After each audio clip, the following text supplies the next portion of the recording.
Hi quilters, this is Cindy Carey of North Star Longarm Quilting.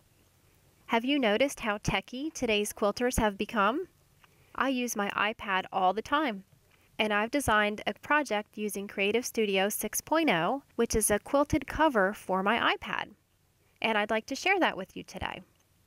So I have my CreativeStudio open, and I have loaded the patterns that I'm going to use for today's project. The first thing I'm going to do is draw the template pattern for my iPad cover. And I'm going to do that just using my grid and the drawing tools in CreativeStudio. I have already set my grid at 2 inches, and you can set your grid by going under View, Grid Size, and I already have 2 inches in there. So that's what I'd like to use. I'm going to select OK. I'm going to go to my Draw menu, and I'm going to select Draw Sewable Point-to-Point Line. I also want to make sure my grid snap is turned on, so I'm going to press the G on my keyboard, and if you look at the bottom you can see it now looks like it's indented, and that means that it is selected. So I can use my grid, and I'm going to start here, and I'm going to left click to start drawing, 2, 4, 6. Left click again because now I want to change direction. I want to go up 18 inches, 2, 4, 6, 8, 10, 12, 14, 16, 18. Left click. I'm going to right click because now I want to skip over a section. I'm going to start here. Left click to start again. 2 more. Left click to end that line. And I want to press escape now. Now I want to go ahead and fill this gap with a curve line. So I'm going to go draw sewable, curve. I'm going to left click here, right click to finish, and escape to exit. I'm going to go ahead and zoom in. You can zoom in by using the scroll wheel on your mouse. And I want to actually have a curved flap on my iPad pattern. So I'm going to select this line by clicking on it, and I'm going to right click, and I'm going to select nodes. Now these blue nodes are going to help me make a nice smooth arc for my curved flap. Hover over them until I get the crosshair, and then I'm going to left click, and I'm going to hold that down and pull it until I get a nice curve that I like. So I can play with this, and that looks pretty good. Escape to exit. I also want to make sure that this is going to sew continuously. So I want to start here, so I'm going to select that pattern, and I'm going to go over here to order join, and that will make sure that this is going to sew continuously for me. And now that it's all highlighted pink, I know that that will sew continuously in one pass. And what I have drawn is effectively 1/2 of my iPad pattern. I particularly wanted to make sure that the curve that I made was identical on the other side. So I drew half of it, and now I want to do a mirror image to complete the design. The entire design is selected, so I'm going to go over here to mirror pattern, and I'm going to draw a line starting here, and I'm just going to go downward. Based on where I drew that line, it's going to create a mirror image on the other side of that line. So when I left click to finish this, it's going to appear on the screen. And there I have it, just that simple. I drew half a pattern, and now I have a full pattern. How cool is that? And now I do want to make sure that this sews continuously, so I'm going to click here on my first pattern, and I'm going to go to order join. And now that will sew continuously as well. I did like the drawing tools in CreativeStudio so that I can draw the basic shape that I wanted. However, this is not the finished size that I want, and I want to reuse this pattern in my project. So I'm going to select this pattern, and I'm going to export it as a CSQ. I'm going to go ahead and give it a name, template. And now I can use that template and resize it to any size that I want. So now we can go ahead and start working on our first cover. I'm going to go ahead and create a new quilt group by clicking that icon and selecting OK or hitting enter on my keyboard. I'm going to select my pattern, and I want to change it to fit my iPad. And I only need to change the width, so I'm going to come down and I'm going to turn freeze aspect off because I only want to change the one dimension. Now I can go to my width and change it to 11.5. And that's the size that I'm going to need. And now every time I use that template in this project, it will always be that size. So I'm happy with that. I'm going to go ahead now and start using it. It's already selected. I'm going to click on repeat patterns. I have pattern location set up as my center, and I'm going to go ahead and click OK.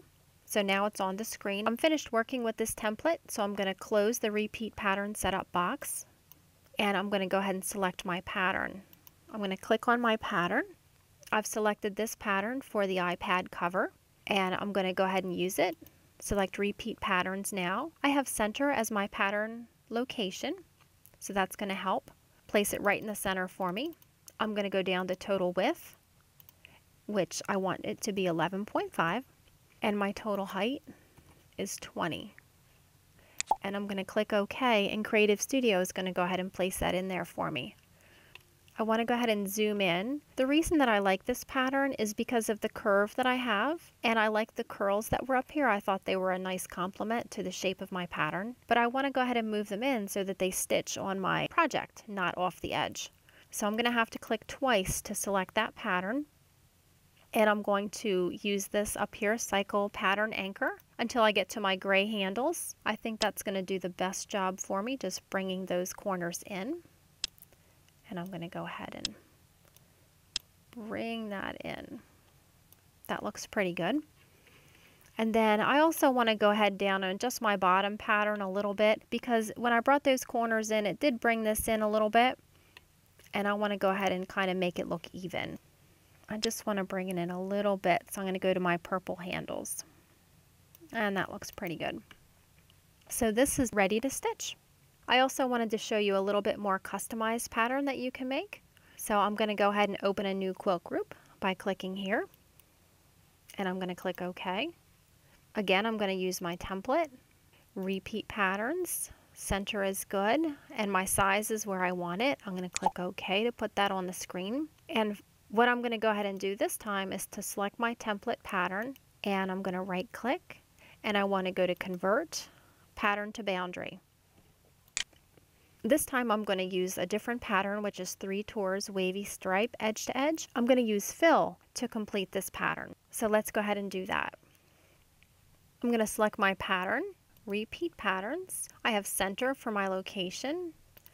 I'm going to come down to my total height and make that 25. And I want this to actually appear on the screen vertically, so I'm going to change my quilt angle to 90. And I'm going to click OK. Now I did this on purpose. When you have nesting patterns, you will get a gap like this, but that's no problem. I'm going to go ahead and change that.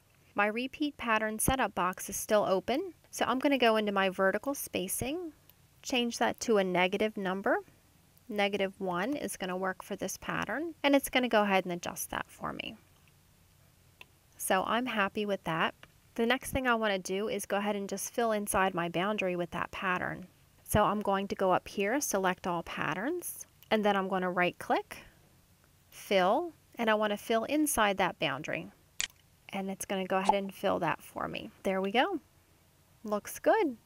Now the only reason that I changed that to a boundary is for the fill. So now I want to change it back to a pattern. I'm going to select the pattern. My boundary is now turned red. I'm going to click on the CAD just to deselect my pattern. And now I'm going to go ahead and right click on the CAD, convert boundary to pattern, and put it back to a pattern.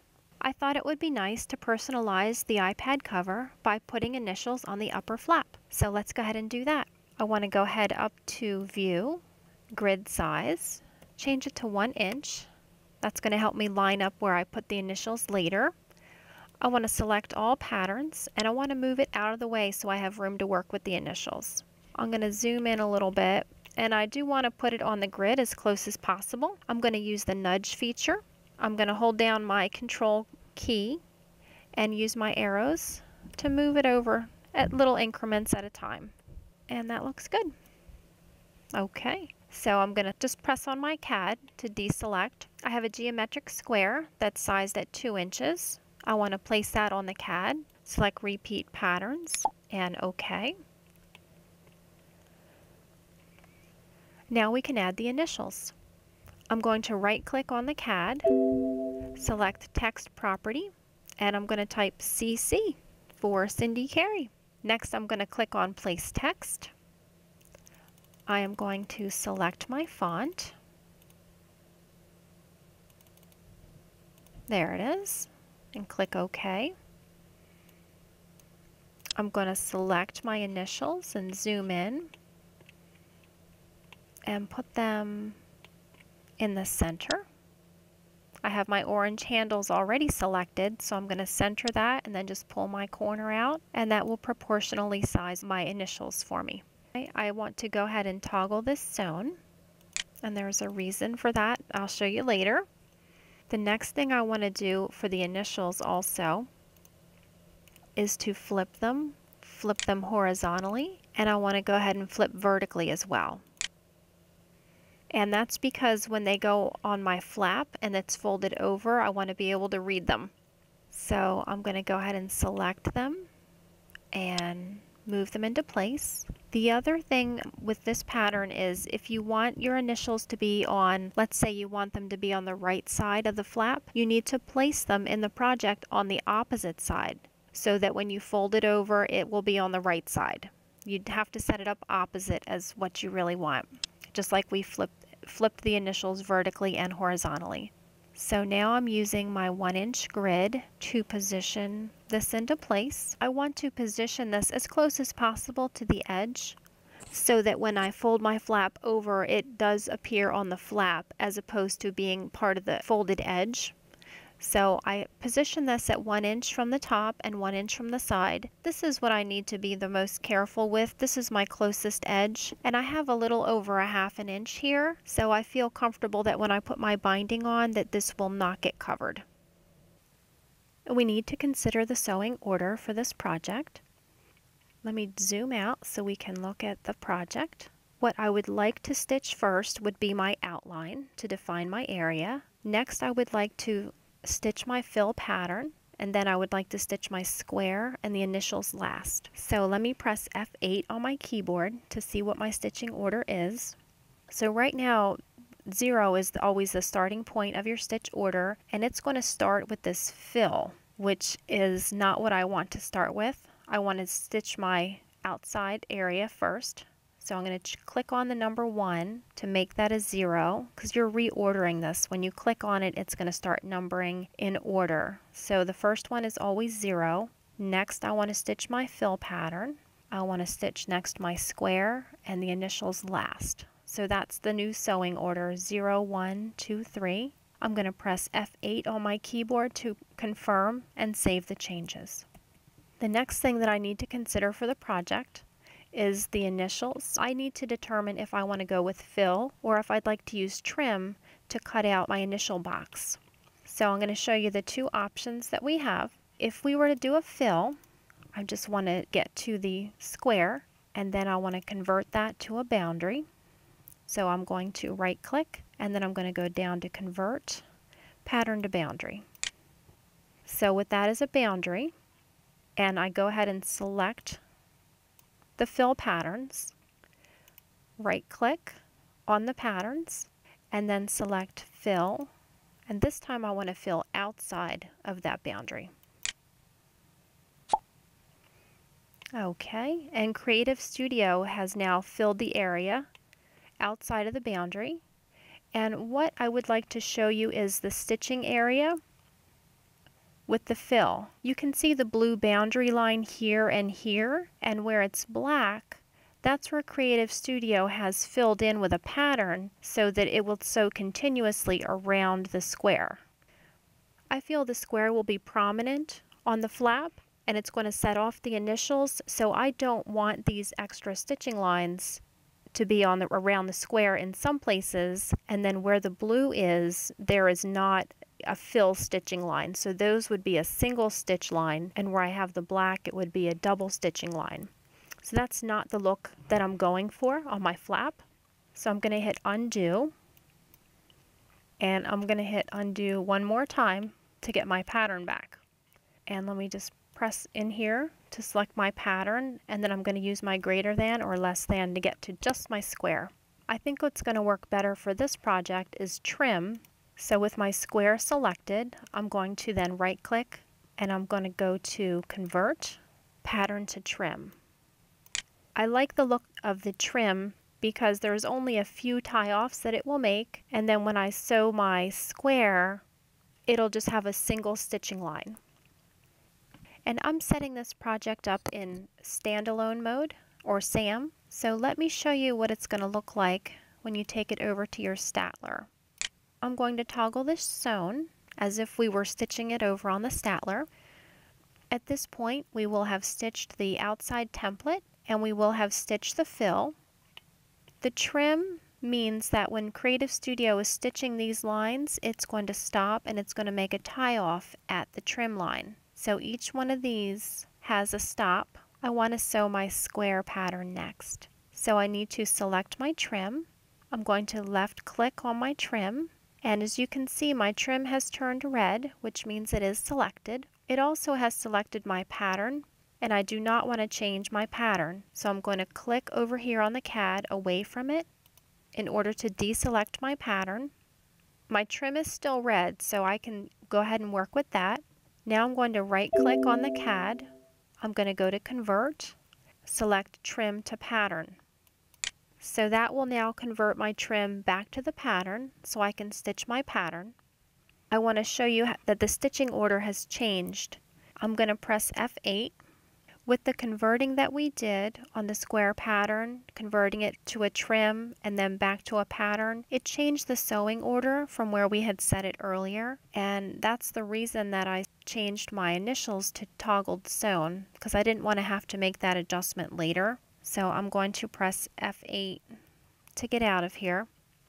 But now it's ready to sew my square pattern. That's the only pattern that's black, which means it's ready to sew. So after that is sewn, I'm just going to go ahead and toggle sewn to show you what it looks like. And then I would go ahead and click in my pattern to get to my initials, toggle them unsewn, and then that would be the last to stitch on my pattern. Please note the measurements I used work with my iPad 4. If you have a different model, make your own adjustments to fit your device. After you have finished stitching with your Statler, trim your project out at a scant 1/4 of an inch away from the template stitching line. Head on over to your domestic machine to complete your iPad cover. You will need to use bias binding due to the curved edges on the flap. Attach binding to wrong side of the short straight edge. Line up the raw edges of the binding with the stitching line of the template. Stitch at 1/4 of an inch. Turn the binding over to the other side and top stitch in place. The sides do not need to be finished because they will be covered up later. Trim any extra binding away from the sides. Place a 2-inch piece of velcro to the wrong side of the curved edge, centered and 1 inch away from the upper edge. Stitch in place. Next, place the iPad cover wrong side up on a table with the curved flap away from you. Place the iPad near the center. Fold the short straight edge up to form a pocket. Next, fold down the curved flap and adjust to your liking. Mark on the fabric where you like the top edge of the pocket. Also, lift the top flap to see where to place the coordinating piece of Velcro. Stitch your second piece of Velcro in place. Next, fold up the short straight edge to the marks you made earlier. Place pins to hold the pocket in place. Baste at 1/8 of an inch away from the edges to hold your pocket in place during binding. Now it's time to get your remaining binding. Fold under the starting edge of the binding to make a finished edge. Like before, line up the raw edges of the binding to the template stitching line and stitch around to the other side. Pause stitching near the edge. Trim the binding so you have enough to turn under the edge of the binding and finish at the edge of the cover. Please note your pocket side is now twice as thick as when we started. If you have trouble getting the binding to roll around to the other side, trim a little more from the seam allowance of the pocket area. At the curved edges, make some snips into the seam allowance so the edges will be easier to work with. Turn the binding over and top stitch down. Add a pretty button to dress up your cover and make it your own. Don't be surprised if you make more than one. Enjoy your iPad cover. This is Carey of North Star Longarm Quilting. I want to thank you for watching today. I hope you enjoyed this tutorial and will use some of the techniques and great features of CreativeStudio 6.0 in your own projects. If you have any questions regarding the video or techniques used, please contact me through my website at www.northstarlongarmquilting.com.